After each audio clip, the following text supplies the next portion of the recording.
Good morning my dear student. पिछले video में हम लोग video number 1, video number 2, video number 3 में वर्णमाला का हम लोग विस्तार से अध्ययन किए थे, जिसमें स्वर था, व्यंजन था। स्वर भी कंप्लीट रूप से आपको वहां मिलेगा और व्यंजन भी कंप्लीट रूप से मिलेगा। वर्णमाला से जितने भी क्वेश्चन आते हैं, संपूर्ण क्वेश्चन को 3 वीडियो में समराइज करके दिया गया है। वो हर एक परीक्षाओं के लिए आपके लिए मददगार होगा। जैसे पुलिस की परीक्षा के लिए, एसआई की परीक्षा के लिए, पीसीएससी सेट की परीक्षा के लिए, टेट की परीक्षा के लिए, सुपर टेट की परीक्षा के लिए, इत्यादि परीक्षाओं के लिए वो लाभकारी होगा। आज के वीडियो में हम लोग देखेंगे शब्द विचार। ठीक, यहाँ देखिए ब्लैक बोर्ड पर लिखा है शब्द विचार। अब वर्णों का तो अध्ययन कर लिए, लेकिन अब वर्णों के बाद शब्द का निर्माण होता है। तो शब्द का निर्माण कैसे होता है, शब्द कितने प्रकार के होते हैं, शब्द के कितने भाग होते हैं, ये सारे हम लोग आज विस्तार से अध्ययन करेंगे। मतलब हिंदी ग्रामर पोर्शन का शब्द विचार हम लोग कंप्लीट कर लेते हैं तो आधा हिंदी खत्म हो जाता है ग्रामर का, और उसको अभी हम लोग एक्सप्लेन करते वक्त देखेंगे। ठीक, तो शब्द वर्णों के मेल से बने स्वतंत्र एवं सार्थक ध्वनि समूह को शब्द कहते हैं। वर्णों के मेल से बने स्वतंत्र एवं सार्थक ध्वनि समूह को शब्द कहते हैं। जब कई वर्ण आपस में मिलते हैं तो एक शब्द का निर्माण होता है। जैसे क म ल 3 वर्ण आपस में मिले हैं, 3 के साथ अ छिपा है, मतलब 6 वर्ण आपस में मिले हैं तो एक कमल का निर्माण किए हैं। तो कमल क्या है? एक सार्थक ध्वनि समूह है, वर्णों का सार्थक ध्वनि समूह है, इसलिए कमल का सही तरीके से उच्चारण हो पा रहा है, उसके शब्द का अर्थ लगाया जा सकता है। तो उसी को कहा जाता है वर्णों के मेल से बने स्वतंत्र एवं सार्थक ध्वनि समूह को शब्द कहते हैं। अब डॉक्टर भोलानाथ तिवारी के अनुसार है, अर्थ के स्तर पर भाषा की सबसे छोटी स्वतंत्र इकाई शब्द होती है। अर्थ के स्तर पर वहां क्या बताए थे आपको, वर्ण में भाषा की सबसे छोटी इकाई वर्ण, ध्वनि, अक्षर होती है। भाषा की सबसे छोटी इकाई वर्ण, ध्वनि, अक्षर होती है। अब परीक्षाओं में पूछा जाएगा अर्थ के आधार पर भाषा की सबसे छोटी इकाई क्या होती है। अर्थ के आधार पर भाषा की सबसे छोटी इकाई क्या होती है? शब्द होती है, अर्थ के आधार पर। क्योंकि क बोलेंगे तो कोई अर्थ नहीं निकलेगा, लेकिन क म ल बोलेंगे तो अर्थ निकलेगा, सामने वाला समझ जाएगा कमल को बोला जा रहा है। तो वर्णों का कई वर्ण आपस में मिल जाते हैं तो उसका एक सार्थक अर्थ लगाया जाता है, उसी को हम शब्द कहते हैं। अर्थ के आधार पर भाषा की मूलभूत इकाई क्या होती है? अर्थ के आधार पर भाषा की मूलभूत इकाई शब्द होती है, जो कि डॉक्टर भोलानाथ तिवारी ने बताया।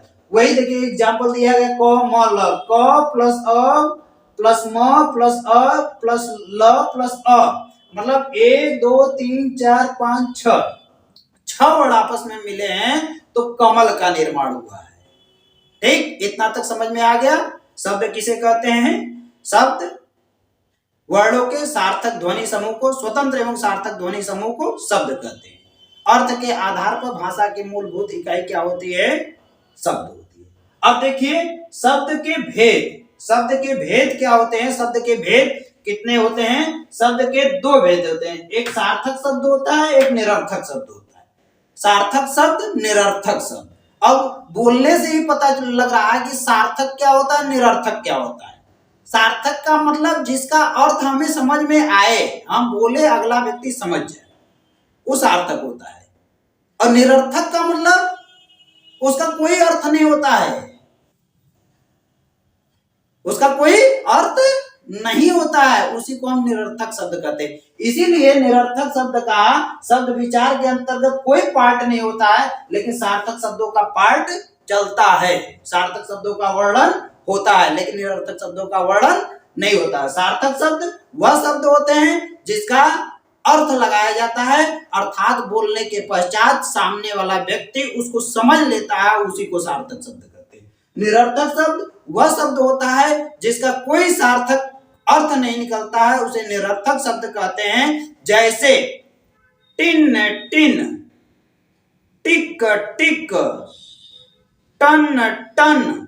अब इसका इस तरीके से शब्द बोला जाएगा तो कहीं उसका अर्थ नहीं लिख लेगा, लेकिन जब यह सार्थक शब्दों के समूह के बीच में आते हैं तो इसका भी अर्थ निकलता है। जैसे घंटा टन टन बजा, घंटा टन टन बजा। अब टन टन का अर्थ निकल गया, टन टन बजा का मतलब आवाज आ रही है। घड़ी टिक टिक चल रही है। अब चलने की विशेषता टिक टिक से बताई जा रही है। ऐसे आप उसको बोलेंगे टिक टिक, कोई नहीं समझ पाएगा टिक टिक क्या होता है, कहेंगे क्या बोल रहे हो टिक टिक टिक टिक, क्या बोल रहे हो टन टन टन टन।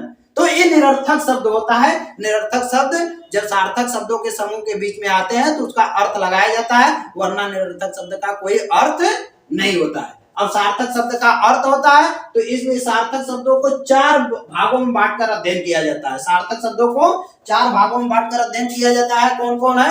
रचना या बनावट के आधार पर, रचना या बनावट के आधार पर, उत्पत्ति के आधार पर, अर्थ के आधार पर, विकार के आधार पर। ठीक, रचना या बनावट के आधार पर, उत्पत्ति के आधार पर, अर्थ के आधार पर, विकार के आधार पर। मतलब सार्थक शब्दों का 4 भेद, सार्थक शब्दों का 4 भेद, 4 भाग में वर्णन किया जाता है इसका। रचना या बनावट के आधार पर शब्द, उत्पत्ति के आधार पर शब्द, अर्थ के आधार पर शब्द, विकार के आधार पर शब्द। अब रचना या बनावट के आधार पर शब्द कितने प्रकार के होते हैं? कभी कभी क्वेश्चन यहीं से पूछ लेता है, रचना या बनावट के आधार पर शब्द के कितने भेद होते हैं? तो रचना या बनावट के आधार पर शब्द के 3 भेद होते हैं, रूढ़ शब्द, यौगिक शब्द, योग रूढ़ शब्द। रूढ़ शब्द, यौगिक शब्द, योग रूढ़ शब्द। पहला क्वेश्चन, रचना या बनावट के आधार पर शब्द के कितने भेद होते हैं? 3 भेद होते हैं। शब्द के कितने भेद होते हैं? 3 भेद। 3 भेद में कौन? रूढ़ शब्द, यौगिक शब्द, योग रूढ़ शब्द। अब यहां बोला जाएगा रूढ़ शब्द किसे कहते हैं? रूढ़ शब्द वह शब्द होता है जिसका खंडन करने पर वह वर्णों में टूट जाता है, वर्णों में टूट जाता है, उसका कोई सार्थक शब्द नहीं होता है, सार्थक शब्दों में नहीं टूटता है। जैसे पानी, पानी को खंड खंड करेंगे तो पा प्लस नी, पा प्लस नी, प प्लस आ प्लस न प्लस ई में टूटता है। ठीक, तो इसका कोई सार्थक शब्द समूह में तो नहीं टूट रहा है, इसको तोड़ने पर वर्णों में टूट जाता है। इसी को रूढ़ शब्द कहते हैं। रूढ़ शब्द का मतलब जिस शब्द का कोई खंडन न हो और अर्थात खंडन करने पर वर्णों में टूट जाए, उसी को हम रूढ़ शब्द कहते हैं। एक समझ में आ गया? यौगिक शब्द, यौगिक शब्द वह शब्द होता है जो 2 सार्थक शब्दों के मेल से बनता है, 2 सार्थक शब्दों के मेल से बनता है, उसे यौगिक शब्द कहलाता है, परंतु वह अपने मूल अर्थ में ही बना रहे। यौगिक शब्द वह शब्द होता है जो 2 सार्थक शब्दों के मेल से बनता है, परंतु अपने मूल अर्थ में ही बना रहता है। जैसे विद्यालय, विद्या धन आलय, विद्या धन आलय, विद्यार्थी, विद्या धन अर्थी। ठीक, विद्या धन आलय, विद्या भी सार्थक शब्द है, आलय भी सार्थक शब्द है, दोनों को मिला दिया गया, विद्यालय का निर्माण हुआ। दोनों को मिला दिया गया, किसका निर्माण हुआ? विद्यालय। इस तरह के जितने भी शब्द आते हैं वो सारे यौगिक शब्द होते हैं। ठीक, नेक्स्ट है योग रूढ़ शब्द। योग रूढ़ शब्द का मतलब होता है वह योग भी हो और रूढ़ भी हो, योग भी हो और रूढ़ भी हो। योग का मतलब जोड़ तो हो, 2 सार्थक शब्दों का मेल हो, परंतु वह अपना सामान्य अर्थ को छोड़कर एक विशेष अर्थ को लेता है, एक विशेष अर्थ को लेता है। जैसे लंबोदर, लंबा धन उदर, लंबा धन उदर, 2 सार्थक शब्दों के मेल से बना है। लंबा का मतलब लंबा, उदर का मतलब पेट, जिसका पेट लंबा हो अर्थात गणेश जी। अब वह सामान्य लंबोदर का लंबा पेट नहीं बोला जाएगा, अब उस सामान्य अर्थ को छोड़कर एक विशेष अर्थ ले रहा है, अर्थात गणेश जी। चक्र पाणी, चक्र, चक्र और पाणी मतलब हाथ, जिसके हाथ में चक्र हो, जिसके हाथ में चक्र हो, अर्थात कृष्ण जी या विष्णु जी, उनके हाथ में चक्र है, विष्णु जी, चक्र पाणी। ठीक, तो इसलिए यह अपना सामान्य अर्थ को छोड़कर एक विशेष अर्थ को ग्रहण करता है, इसलिए इसे योग रूढ़ शब्द कहा जाता है। योग रूढ़ शब्द के अंतर्गत बहुब्रीहि समास के जितने भी उदाहरण आते हैं सब योग रूढ़ के उदाहरण है, या बहुब्रीहि के जितने उदाहरण है योग रूढ़ के जितने उदाहरण है बहुब्रीहि समास के। ठीक, यहां तक तो समझ में आ गया। रचना या बनावट के आधार पर शब्द के कितने भेद है? रचना या बनावट के आधार पर शब्द के 3 भेद है, रूढ़ शब्द, यौगिक शब्द, योग रूढ़ शब्द। रूढ़ शब्द वह शब्द होता है जिसका कोई खंडन नहीं किया हो पाता है, कोई दो सार्थक शब्दों के समूह में नहीं टूटता है, अर्थात उसको तोड़ने पर वर्णों में टूट जाता है। यौगिक शब्द वह शब्द होता है जो दो सार्थक शब्दों के मेल से बना होता है, उसे हम यौगिक शब्द कहते हैं। योग रूढ़ शब्द वह शब्द होता है जो दो सार्थक शब्दों के मेल से बनते हैं परंतु अपना सामान्य अर्थ को छोड़कर एक विशेष अर्थ ग्रहण कर लेते हैं, उसे हम योग रूढ़ शब्द कहते हैं। ठीक, समझ में आ गया।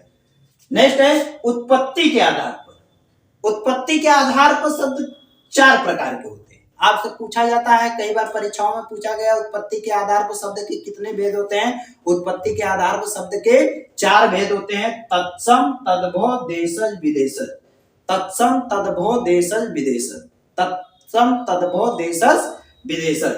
तत्सम शब्द, तत्सम शब्द वह शब्द होता है जो संस्कृत भाषा से लिए जाते हैं परंतु अपने हिंदी भाषा में ज्यों का त्यों प्रयोग किए जाते हैं, वह तत्सम शब्द कहलाता है। अर्थात संस्कृत भाषा से जो शब्द लिए जाते हैं उसे तत्सम शब्द कहते हैं। तद्भव शब्द, तद्भव शब्द वह शब्द होता है जो संस्कृत का बिगड़ा हुआ रूप होता है, वह तद्भव शब्द होता है। अर्थात जो वो सामान्य भाषा में बोला जाता है उसे हम तद्भव शब्द कहते हैं। जैसे कर्ण, कर्ण मेरा तत्सम है, कान मेरा तद्भव है। हस्त, हस्त मतलब हाथ, हस्त मतलब हाथ, हाथ मेरा तद्भव है, हस्त मतलब तत्सम है। नाक, नाक मेरा तद्भव है, नासिका, नासिका मेरा तत्सम है। ठीक, ओष्ठ, ओष्ठ मतलब ओठ, ओठ, ओठ, ओठ बोल रहे हैं ये तद्भव है, ओष्ठ बोल रहे हैं तो तत्सम है। दंत, दंत, दंत बोल रहे हैं तत्सम है, दांत बोल रहे हैं तद्भव है। तो इस तरीके के जितने भी शब्द आते हैं वो तत्सम तद्भव है। देशज शब्द, देशज शब्द वह शब्द होता है जो गांव में बोले जाने वाले शब्द होते हैं। जैसे लोटा, डिबिया, पगड़ी, डब्बा इत्यादि, ये सारे देशज शब्द रहते हैं। इस तरह का शब्दों का जो समूह रहता है उसको हम देशज शब्द के अंतर्गत।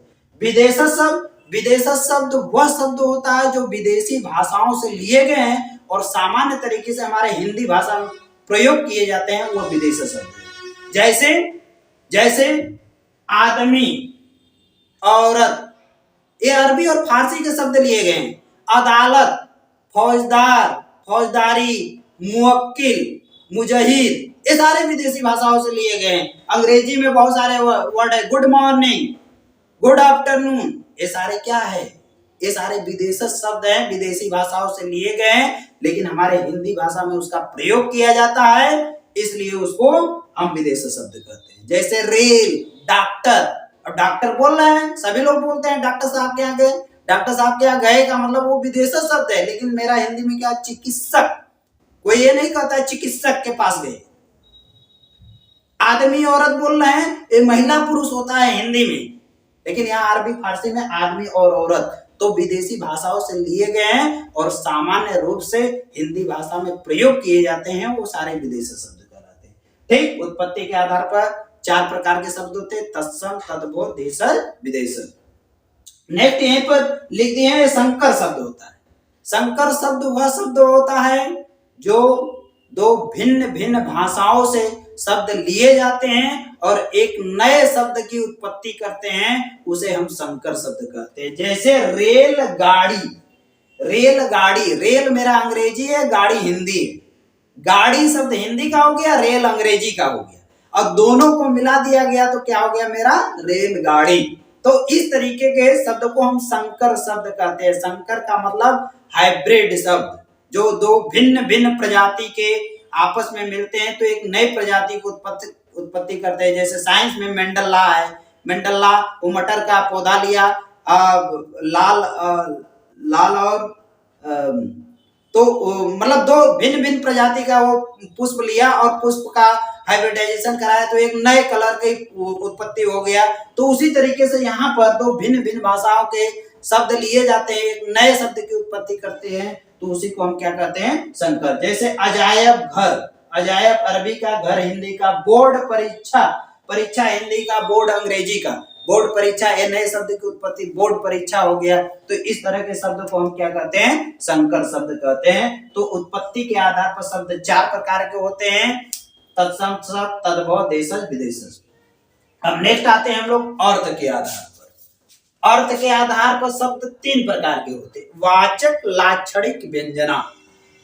वाचक, लाक्षणिक, व्यंजना वेरी वेरी इंपॉर्टेंट है। अब यहीं से क्वेश्चन पूछे जा रहे हैं। सामान्य तरीके से तो इधर बहुत सारे क्वेश्चन परीक्षाओं में पूछे जा रहे हैं, लेकिन कठिनाई स्तर पर यहाँ से क्वेश्चन पूछे जाते हैं। तो अर्थ क्या है, वाचक का मतलब वह शब्द जो सामान्य रूप से उसका अर्थ लिया जाता है। सामान्य रूप से जैसे गाड़ी है, घर है, बंगला है इत्यादि, मतलब वो सामान्य रूप से उसका अर्थ लिया जाता है, उसे वाचक कहते हैं। लाक्षणिक, लाक्षणिक शब्द वह शब्द होता है जो लक्षण के आधार पर लिया जाता है। जैसे कहा जाता है तुम गधे हो, तुम गधे हो, तुम गधे हो। तो गधे वो गधा थोड़ी है, लेकिन गधे जैसा वो बिहेव कर रहा है, इसलिए उसको कहा जाता है तुम गधे हो। गधे जैसा उसका लक्षण दिख रहा है, कहते हैं कुत्ता कहीं का, कुत्ता कहीं का। तो कुत्ता थोड़ी है, कुत्ता नहीं है, लेकिन कुत्ता जैसा बिहेव कर रहा है, पीछे पीछे घूम रहा है, रोटी दिया जा रहा है चला आ रहा है, उसको कोई खिला रहा है रेस्टोरेंट में तो रोज पीछे पीछे लग रहा है, तो कुत्ते जैसा व्यवहार कर रहा है, इसलिए कुत्ता कहीं का। तो ये लक्षण के आधार पर वहां पर वो उपमा दे दिया जाता है, उसी को लाक्षणिक शब्द बोले। व्यंजना, व्यंजना शब्द वह शब्द होता है जो अपना सामान्य अर्थ को छोड़कर एक विशेष अर्थ ले लेता है। जैसे 4 चोर चोरी कर रहे हैं, चारों आपस में बात कर रहे हैं कि कितनी अंधेरी रात है, कितनी अंधेरी रात है। अब सामान्य चलने वाला राहगीर देखेगा आसमान की तरफ, कितना अंधेरा रात है, 11-12 बजे का। और चारों चोर आपस में समझ रहे हैं कितनी अंधेरी रात है, मतलब चोरी करने योग्य है रात की नहीं, वो आपस में समझ रहे हैं। तो ये व्यंजना में जो उस परिस्थिति में व्यक्ति रहते हैं वही व्यक्ति उसका अर्थ समझ पाते हैं, दूसरा व्यक्ति उसका सामान्य अर्थ ही लेता है, लेकिन उस परिस्थिति में जितने भी व्यक्ति रहते हैं उसका एक विशेष अर्थ ग्रहण करते हैं, उसी को हम व्यंजना कहते हैं। ठीक, समझ में आ गया। अर्थ के आधार पर वाचक, लाक्षणिक, व्यंजना। नेक्स्ट है विकार के आधार पर। विकार के आधार पर शब्द 2 प्रकार के होते हैं, विकारी और अविकारी। वेरी वेरी इंपॉर्टेंट टॉपिक है, यहाँ से हर परीक्षाओं में पूछे जाते हैं। विकार के आधार पर शब्द के कितने भेद होते हैं, विकारी शब्द होता है, अविकारी। विकारी शब्द वह शब्द होता है जो लिंग वचन कारक के आधार पर अपने रूप में परिवर्तन करता है। लिंग वचन कारक के आधार पर अपने रूप में परिवर्तन करता है, उसी को हम विकारी शब्द कहते हैं। जैसे वह स्कूल जाता है, वे लोग स्कूल जाते हैं, ये सब स्कूल जाते हैं, वह स्कूल जाता है। देख रहे क्रिया में परिवर्तन हो रहा है, कर्ता में परिवर्तन हो रहा है। तो यहाँ विकारी शब्द जो लिंग वचन कारक के आधार पर जिसके रूप में परिवर्तन होता है उसे हम विकारी शब्द कहते हैं। ये 4 प्रकार का होता है, संज्ञा, सर्वनाम, क्रिया, विशेषण। संज्ञा, सर्वनाम, क्रिया, विशेषण। अब आपसे पूछा जाएगा विकारी शब्द के अंतर्गत कितने शब्दों को रखा गया है या कितने भाग होते हैं। 4 भाग होते हैं, संज्ञा, सर्वनाम, क्रिया, विशेषण। अब वो कह रहा है, क्या परिभाषा कर रहा है, लिंग वचन कारक के आधार पर जिसमें परिवर्तन होता है उसे हम विकारी शब्द कहते हैं। अविकारी शब्द किसे कहते हैं, अविकारी शब्द वह शब्द होता है जो लिंग वचन कारक के आधार पर अपने मूल रूप में परिवर्तन नहीं होता है, उसे हम अविकारी शब्द कहते हैं। इसके अंतर्गत क्रिया विशेषण, संबंध बोधक, समुच्चय बोधक, विस्मयादि बोधक, इतने शब्द विचार हैं। इस शब्द विचार के अंतर्गत लगभग पूरा शब्द विचार आ गया है और इसमें काफी हद तक एक्सप्लेन कर दिए हैं। अब विकारी के आधार पर शब्द के 2 विकारी, अविकारी, संज्ञा, सर्वनाम, क्रिया विशेषण, क्रिया विशेषण, संबंध बोधक, समुच्चय बोधक, विस्मयादि बोधक। ये नेक्स्ट वीडियो में हम इसको एक्सप्लेन करेंगे अच्छे से कि संज्ञा किसे कहते हैं, सर्वनाम किसे कहते हैं, क्रिया किसे कहते हैं, क्रिया विशेषण किसे कहते हैं, समुच्चय बोधक अव्यय किसे कहते हैं, विस्मयादि बोधक किसे कहते हैं, संबंध बोधक किसे कहते हैं, ये नेक्स्ट वीडियो में हम लोग इसको अच्छे तरीके से अध्ययन करेंगे। लेकिन ये शब्द विचार का एक फॉर्मेट था जो कि यहाँ से क्वेश्चन बनते हैं। आपके परीक्षाओं में अधिकतर योग रूढ़ से क्वेश्चन पूछते हैं, संकर शब्द से पूछते हैं, तत्सम से, तद्भव से, विदेशज शब्द से क्वेश्चन पूछे जाते हैं। फिर उसके बाद एक क्रिया विशेषण से पूछे जाते हैं, इसमें से सर्वनाम, क्रिया विशेषण और कभी कभी समुच्चय। ये मतलब 8 पॉइंट आपके लिए वेरी वेरी इंपॉर्टेंट है, इसमें से हमेशा क्वेश्चन आते रहते हैं। ठीक, ओके, थैंक यू।